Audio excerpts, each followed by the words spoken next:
is it important to address the declining rates of vaginal delivery in the United States?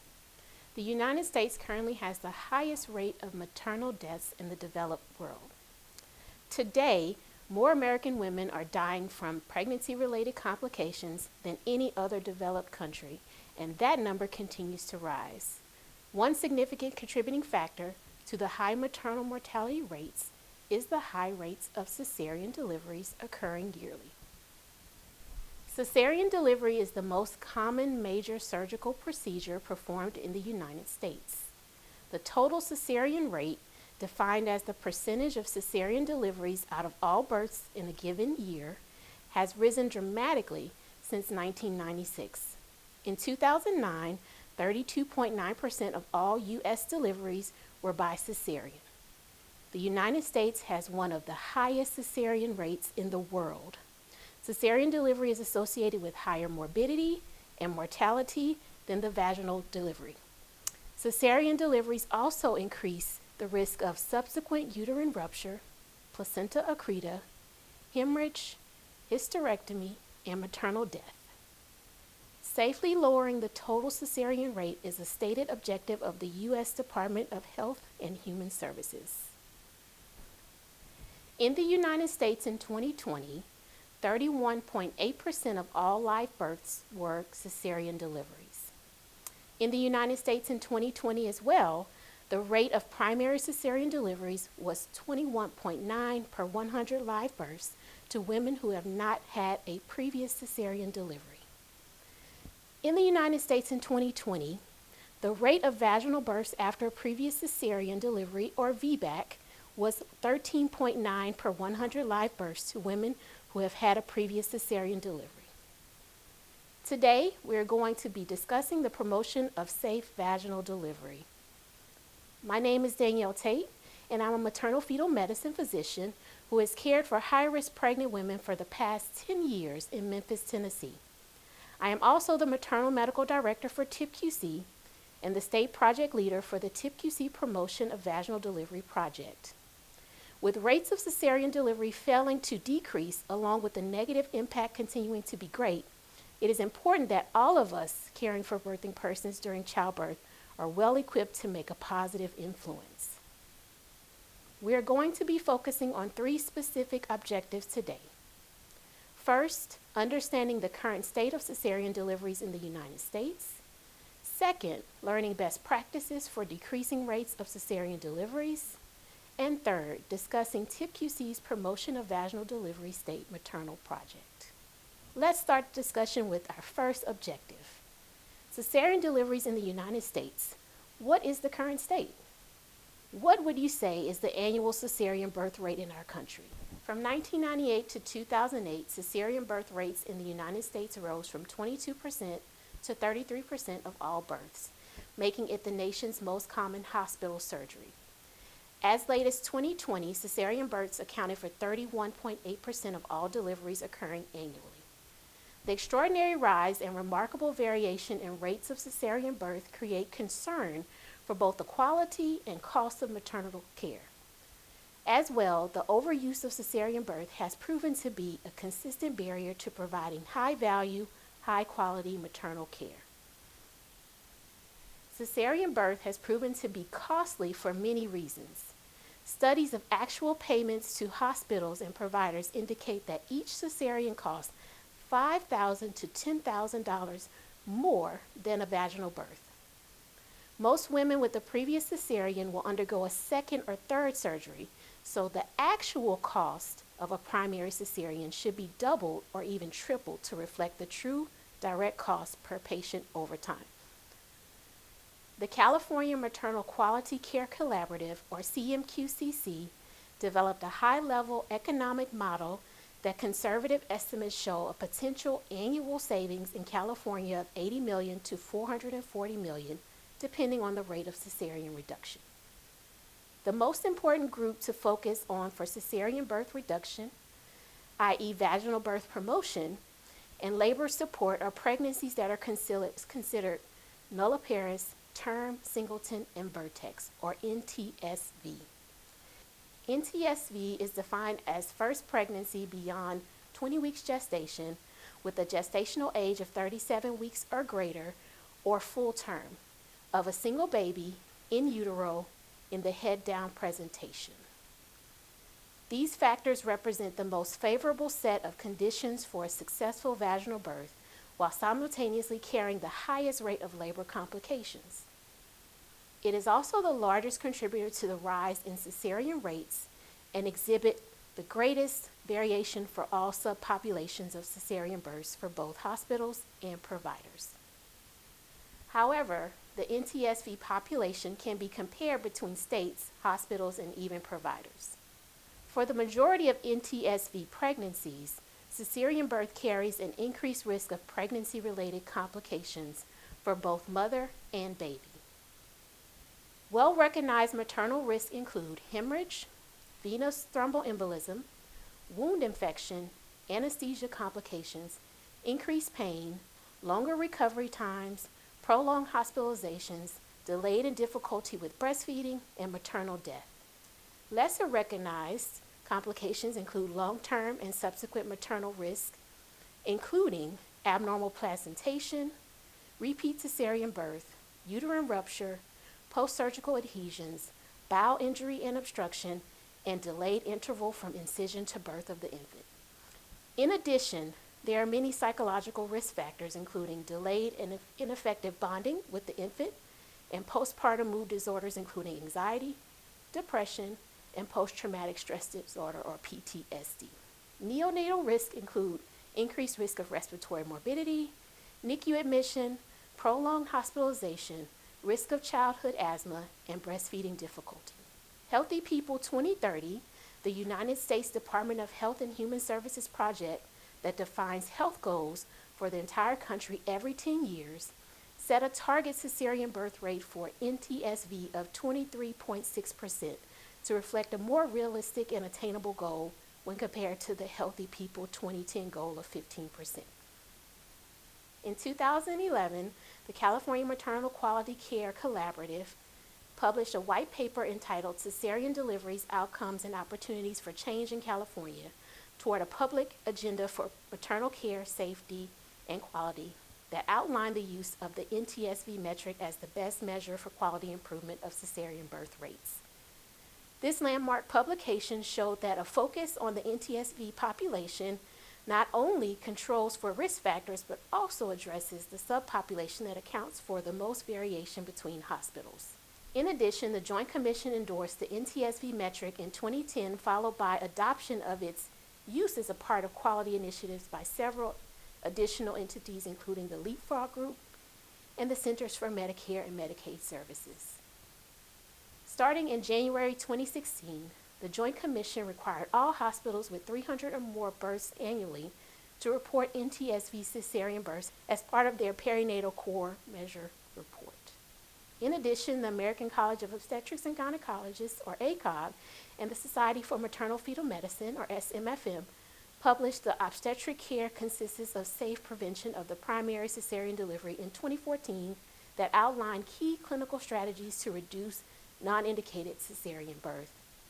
As well, in 2015, the Alliance for Innovation on Maternal Health, AIM, released the Safe Reduction of Primary Cesarean Births bundle with the goal of aiding birthing facilities by providing an evidence-based set of strategies that are easily adoptable to allow for safe reduction of primary cesarean birth rates. The national commitment to reduction of cesarean births is evident. 30 states and the District of Columbia have cesarean delivery rates for first-time mothers with a low-risk delivery that are above the Healthy People 2020 goal of 23.9%.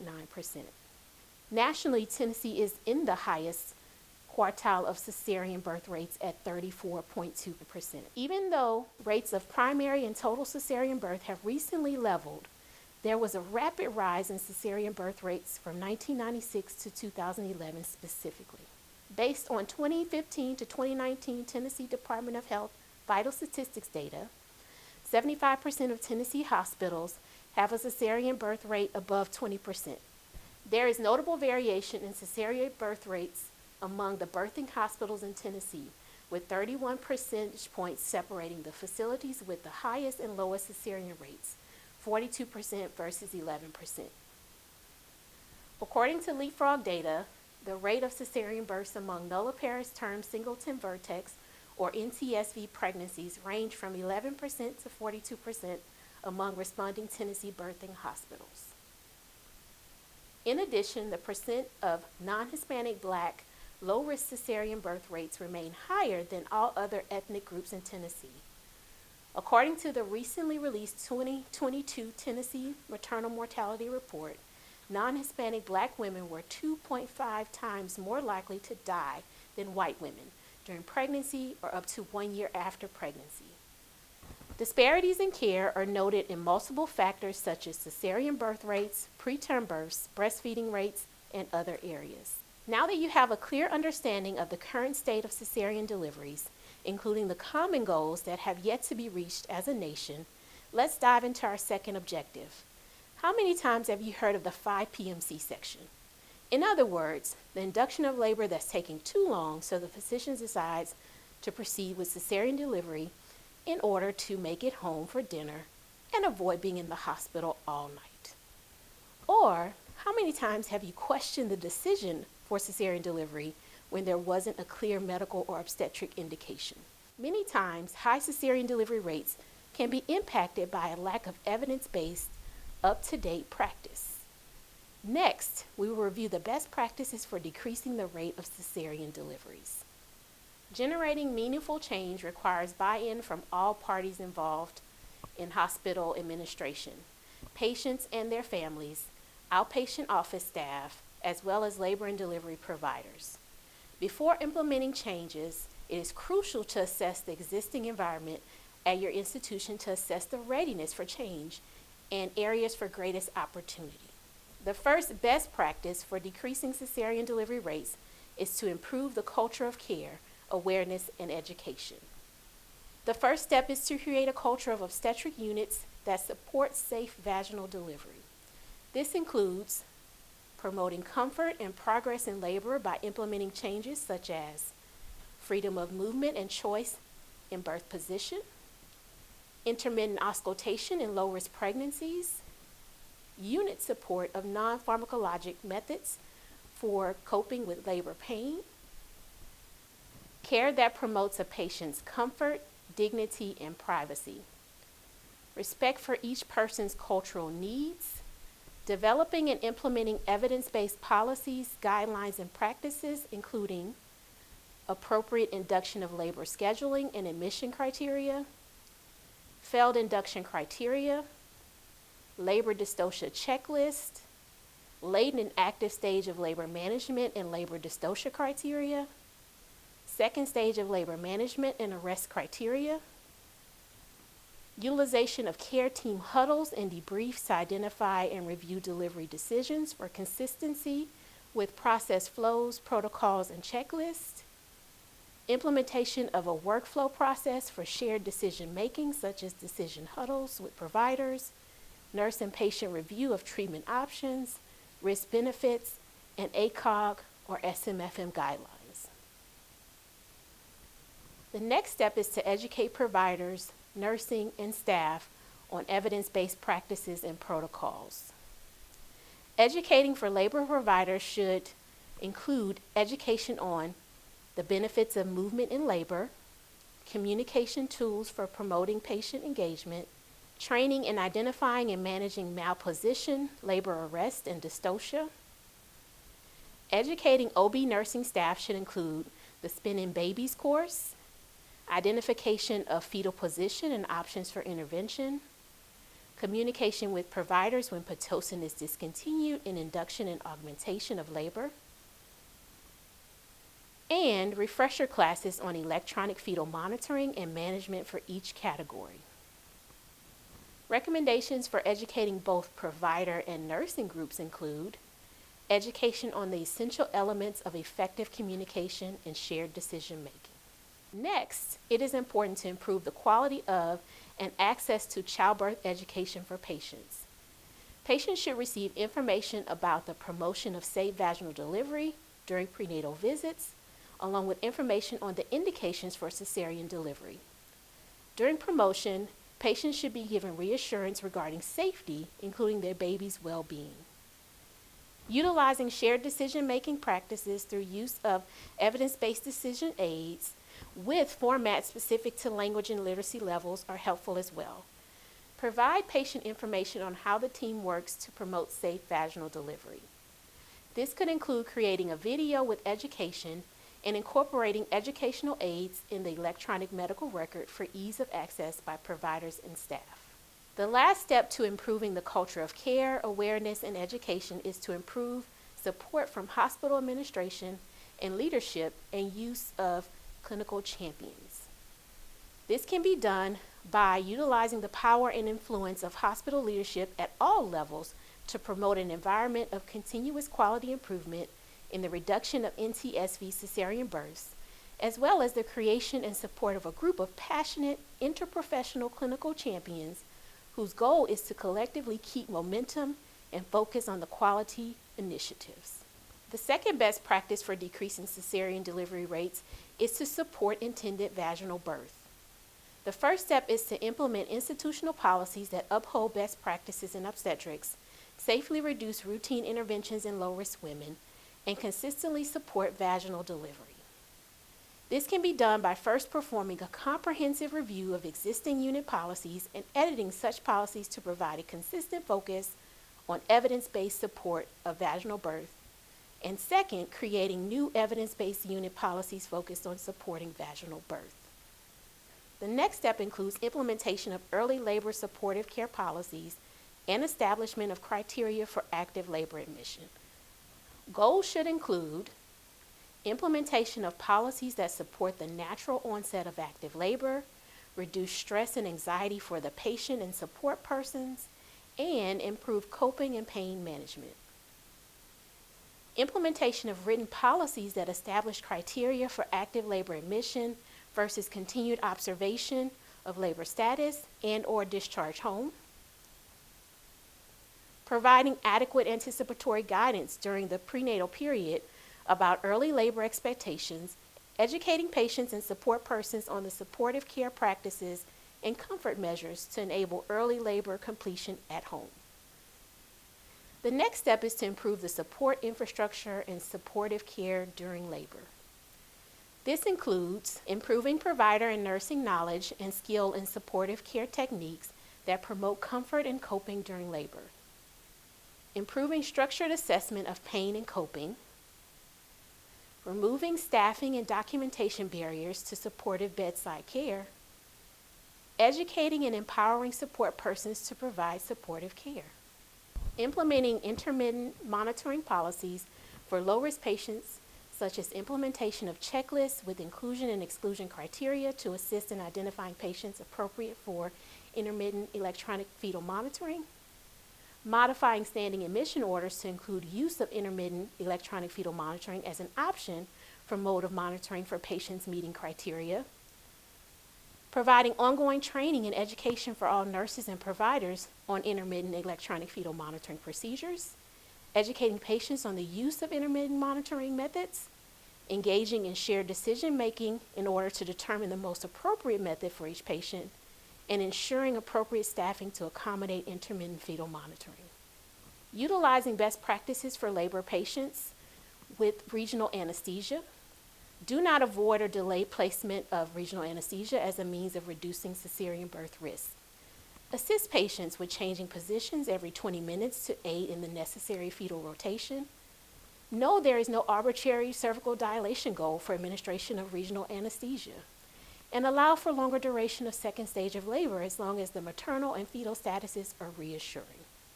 Implementation of current evidence-based treatment and prevention guidelines for potentially modifiable conditions is key. Fetal presentation should be assessed in the late preterm period and external cephalic version offered to patients meeting criteria. In addition, initial and ongoing physician competency in ECV should be ensured. As well, all patients with a history of genital herpes should be offered oral suppressive therapy starting at 36 weeks, including those with no history of active outbreak during the current pregnancy. A cesarean delivery does not need to be performed on a patient with a history of genital herpes but no active genital lesions at the time of delivery. The third best practice for decreasing cesarean delivery rates is managing labor abnormalities appropriately. The first includes implementation of standard diagnostic criteria and standard responses to labor challenges and fetal heart rate abnormalities. This includes utilization of standard diagnostic criteria and algorithms to reduce and respond to labor dystocia, endorsement of NICDH categories and standardized responses for abnormal fetal heart rate patterns and uterine activity, and standardization of induction of labor, including selection criteria and the induction process. The next step includes creating highly reliable teams and improving interprofessional communication at critical points of care.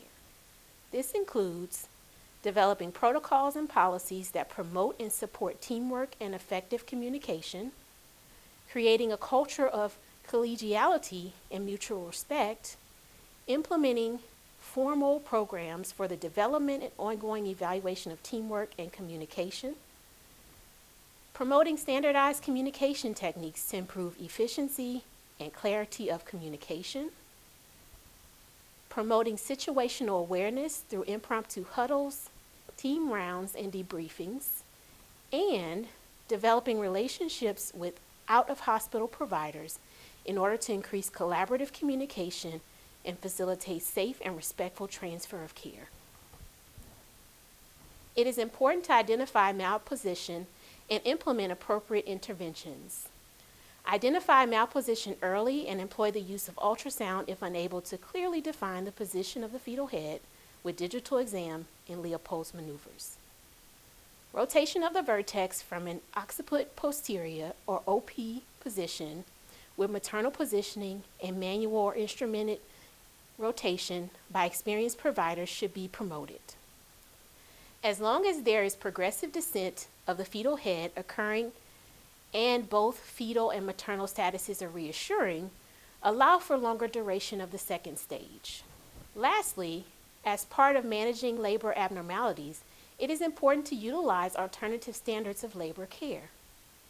Models of care should be implemented that promote on-site readiness, remove the time-based and economic incentives to perform cesarean deliveries, and lend to the retention of core knowledge and skills. Midwifery care has been identified as an underused maternity service with the potential to curb costs, improve overall outcomes, and reduce rates of cesarean delivery. In addition, ensuring initial and ongoing physician competency in forceps and vacuum-assisted vaginal delivery is vital. The fourth best practice for decreasing cesarean delivery rates is use of data to drive improvement. In general, the core tenets for using data to drive improvement are creating awareness, promoting transparency, improving data quality, creating actionable data, reducing data burden, and designing new measures to drive quality improvement. In addition, use of data to drive improvement can be done through creation of meaningful submeasures that indicate the drivers for cesarean rate and benchmark these against other facilities. Presentation of identical measures across multiple levels, including physician, practice group, hospital, medical group, health plan, purchaser, region, and state. On an internal hospital level, creation of provider level rates to help utilize peer pressure and identify those who would benefit from specific educational programs, including reviews of their processes of care. This will help providers understand where improvement opportunities lie. Present comparative data in a manner that demonstrates a sense of urgency. Provide timely data to providers in a persuasive manner using display tools, background information, benchmarks, historical data, and broader outcome data such as infant outcomes and maternal morbidity measures. When presenting the data, include a goal that is attainable or achievable by showing that similar providers have already reached this goal. Lastly, use of rapid cycle data to provide immediate feedback for QI projects, including multiple peer comparisons. The last and definitely not least key step is prioritizing respectful, equitable, and supportive patient care. This involves including each patient that has experienced a cesarean delivery as a respected member of and contributor to the multidisciplinary care team as participants in patient-centered huddles and debriefs. Make sure to establish trust, include bidirectional shared decision-making, and include each patient's identified support network. Patient values and goals should be the primary driver of this process. Next, engage in open, transparent, and empathetic communication with pregnant and postpartum people to understand diagnoses, options, and treatment plans. Again, it is important to include each patient's identified support network. Protect the patient's autonomy to enable the patient's personal choice with a focus of family-centered care. Obtain informed consent through shared decision-making at major decision points of care, and promote equal opportunity to all NTSV persons with no contraindications to vaginal delivery. An optional best practice to consider is use of the community-based non-traditional workforce, or doulas. A NTW provides emotional support to mothers before, during, and after childbirth. The role of a doula entails nurturing mothers' emotional, mental, and physical well-being while serving, advocating, and elevating the patient's voice. The presence of a doula support is associated with lower cesarean delivery rates, lower preterm delivery rates, lower delivery complications, higher patient satisfaction, higher APGAR scores, and increased breastfeeding rates. Various health organizations, such as the American College of Obstetrics and Gynecology and the World Health Organization, have encouraged the implementation of community birth attendants, such as doulas, in North American and African countries. Implementation strategies for doulas should include those listed, including development of a hospital policy and scope of practice for doulas, have a doula join your QI team, education of hospital stakeholders about the positive benefits of doulas, creating brochures documenting benefits of doulas for distribution, participation in QI training opportunities, creation of a doula registry and verification for your hospital, tracking all births supported by doulas, providing doula coverage for those with limited or no insurance coverage. Challenges can include limited knowledge by hospital stakeholders of the benefits of doulas, limited knowledge on how to operationalize doulas on labor and delivery, hospital policy limitations on number of support people for birthing persons. Let's discuss our final point today, the TIPQC State Maternal Project on Promotion of Vaginal Delivery. The PVD project was selected by stakeholders at the 2021 TIPQC annual meeting. The goal of this statewide quality improvement project is to promote safe vaginal delivery in the birthing population presenting with a nulliparous term singleton vertex pregnancy, or NTSV, and thus decrease NTSV cesarean section delivery rates to less than 23.6%, the Healthy People 2030 goal in all participating Tennessee birthing facilities by summer 2024.